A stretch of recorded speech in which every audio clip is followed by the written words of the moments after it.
রায়ানকে জিততে পারলো কোর্টে জানতে হলে ভিডিওটিতে একটা লাইক করে ভিডিওটি পুরোটি দেখতে থাকুন। গল্পের শুরুতে দেখা যায় যে সংযুক্ত ম্যাম বলে ওরা যা যা বলছে সব মিথ্যে কথা বলছে। ওরা স্বামী স্ত্রী আমাদের কোম্পানিতে অনেক রকম সমস্যার সৃষ্টি করেছে, তাই জন্য আমি এই নিয়ম চালু করতে বাধ্য হয়েছি।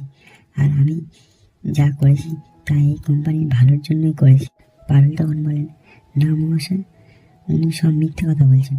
উনি কি বলতে পারেন অফিসে কি সমস্যার সৃষ্টি হয়েছে? বরং যা যা অসম্ভব কাজ দেওয়া হয়েছে সব করেছি। রায়ান বলে, স্যার, আমরা কাজের মধ্যে কোনো অসুবিধা করিনি, আমরা শুধু একটু ভালোভাবে কাজ করতে চেয়েছি। এই সমস্ত কথা শুনে জাজ বলেন, দেখুন, আপনাদের দুজনেরই কথার মধ্যে যুক্তি আছে, ভিত্তি আছে, কিন্তু আদালত প্রমাণ ছাড়া তো কিছু বিশ্বাস করবে না। তাই আপনাদেরকে প্রমাণ জোগাড় করার জন্য একটা দিনের সময় দেওয়া হলো। আবার কালকে ঠিক এই টাইমে আদালত বসবে, তার মধ্যে তোমাদের যে যার প্রমাণ জোগাড় করে আনতে হবে। এরপর আদালতের কোর্টরুম থেকে সবাই বেরিয়ে চলে যায় এবং সংযুক্ত ম্যামের একজন উকিল সংযুক্ত ম্যামকে এসে বলে, ছেলে মেয়ে দুটো কিন্তু খুব ভালো লড়েছে, যুক্তি দিয়েছে খুব ভালো। এইসব কথা শুনে সংযুক্ত ম্যাম তো রেগে যায় এবং বলে, আপনাদেরকে টাকা দিয়েছি ওদের প্রশংসা করার জন্য? এই বলে সংযুক্ত ম্যামও চলে যায়। এরপর পারুল শিরিনকে ধরে বলে, কী ভেবেছিলি শিরিন, আমি এত সহজে হেরে যাব? আমাকে প্রথমেই হারিয়ে দিবি? ছাড়বো না রে এত সহজে। তো ঠিক আগে তোকে যেভাবে হারিয়েছিলাম এখানেও সেইভাবে হারাবো। শিরিন মনে মনে ভাবতে থাকে, কেসটা যে কোনো প্রকারেই হোক তাকে জিততেই হবে। বাড়ির সব লোক পারুলের রায়ানকে ভালো বলতে থাকে। ওরা ভাবতে পারিনি যে তোমরা কোর্টে ওদের মুখোমুখি এরকমভাবে জবাব দিতে পারবে। দাদু বলেন, রায়ান ও পারুল যখন একসাথে হয়ে লড়ে না, তখন সব কিছু সম্ভব, ওরা সব কিছু করতে পারে। তখন পারুল বলে, না, এখনো সব কিছু ঠিক হয়নি।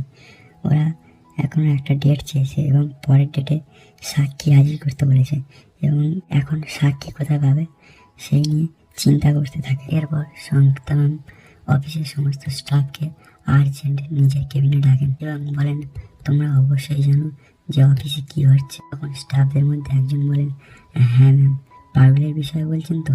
তখন সংযুক্ত বলেন, হ্যাঁ, অবশ্যই পারুলের বিষয়ে বলছি। তখন স্টাফদের মধ্যে একজন বলে, কিন্তু আমরা এর মধ্যে কি করতে পারি? তখন বলেন, দেখো, কালকে তোমাদেরকে সাক্ষীর মধ্যে তোমাদেরকে ডাকতেই পারে। তোমাদের বিপদে যেমন কোম্পানি তোমাদের পাশে থাকে, তেমন কোম্পানিরও বিপদে তোমাদের তো পাশে থাকা উচিত নাকি? এই বলে সমস্ত স্টাফেদের উপর চাপ দেওয়া হয় এবং সামনের ক্রিসমাসে তাদের বোনাসও ডবল করে দেওয়ার কথা বলে সবাইকে চলে যাওয়ার জন্য বলে সংযুক্ত ম্যাডাম। এরপর রায়ানের মা শিরিনকে ফোন করে এবং বলে, এই প্ল্যানটা নিশ্চয়ই তোমরা করেছো, তাই না? খুব ভালো করেছো, কিন্তু দেখো রায়ানকে যেন চাকরিটা থেকে বের করে দেওয়া না হয়, পারুলকে বের করে দিও। শিরিন তখন বলে, এটা তো পাড়ার খেলার মাঠ না যে আমি ওর জন্য কিছু করতে পারবো।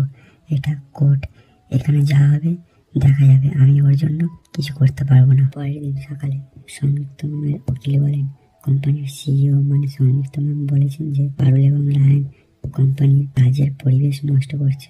এরপর পারুল বলে, আমরা যদি কাজের পরিবেশ নষ্ট করি তাহলে আমাদের দেওয়া কাজগুলো কে করলো?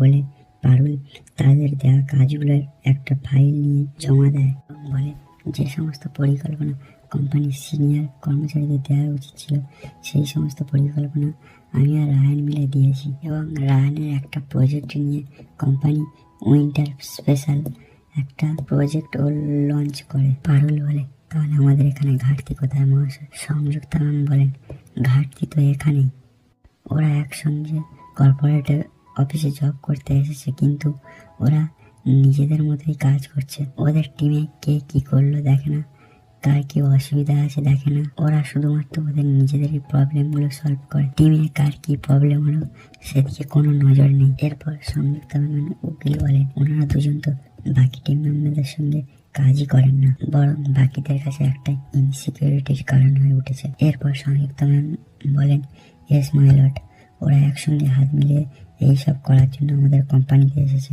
এবং প্রথমে রুলও ব্রেক করেছে। আমি তো পারুলকে রিক্রুটই করিনি, তাই জন্য ওরা আমাকে টপকে চেয়ারম্যান স্যারের কাছে যায় ডিরেক্ট রিক্রুটমেন্টের জন্য। আর তখনই আমি বুঝতে পেরেছিলাম যে এটা আমাদের অফিসের জন্য ভালো নয়, আর তাই জন্য আমি এই নিয়মটা চালু করি। পারুল বলে, আমাদের পক্ষে আনা এই অভিযোগগুলি সম্পূর্ণ ভিত্তিহীন, উনি নিজের কথাগুলি আমাদের উপর চাপিয়ে দিচ্ছে। সংযুক্ত ম্যামের উকিল বলেন, সংযুক্ত ম্যাম যেসব কথাগুলো বলেছেন সেগুলো সম্পূর্ণ ঠিক। এরপর সংযুক্ত ম্যামের উকিল কোম্পানির সমস্ত কর্মচারীকে কাঠগড়ায় ডাকেন। শিরিন তখন সমস্ত স্টাফকে বলে সবার মনে আছে তো কি বলতে হবে। এরপর একে একে অফিসের সমস্ত স্টাফদেরকে ডাকা হয় এবং সবার স্টেটমেন্ট নেওয়া হয়। কেউ বলে পারুল প্রাইভেসি মেনটেন করে না, পারুলকে কোনো কিছু বলা হলে পারুল সেটা রায়ানকে গিয়ে বলে দেয়। আর একজন বলে পারুল যদি কাজ শেষ করে তাড়াতাড়ি বেরিয়ে যায় রায়ানও তার পিছন পিছন বেরিয়ে যায়। আর একজন বলে পারুল টিমের কারোর কথা ঠিকঠাক ভাবে মেনে চলে না। আর একজন বলেন ওরা কলেজ থেকে প্রেম করে,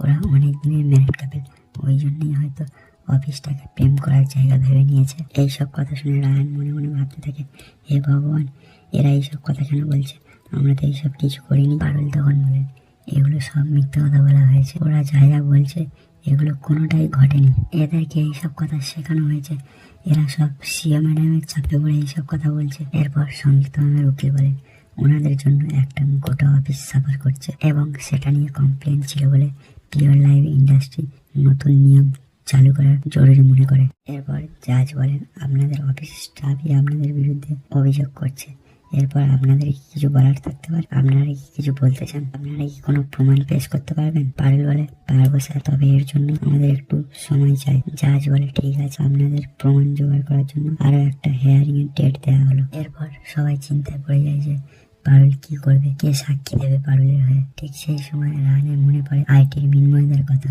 যে পারুলকে সাহায্য করেছিল। এরপর পারুল রাহানের কথা মতো আইটির মিনময়দাকে কল করে এবং সাহায্য করার জন্য বলে। মিনময়দা ভয় পেয়ে গিয়ে বলে আমি মধ্যবিত্ত ফ্যামিলির ছেলে, এর উপর আমার 2 বছর হলো বিয়ে হয়েছে, ফ্ল্যাট ইএমআই দিতে হচ্ছে, আমি তোমার হয়ে সাক্ষী দিলে আমার এই চাকরিটা চলে যাবে যে। রায়ান তখন বলে এবার কি করবি পারুল, এবার তো এই কেসটা শিওর আমাদেরই হারতে হবে। পারুলের তখন মনে পড়ে অফিসে আরেকজনের কথা। পারুল বলে দাঁড়া রায়ান, অফিসে আরেকজন আছে যে আমাদের হয়ে সাক্ষী দিতে পারে।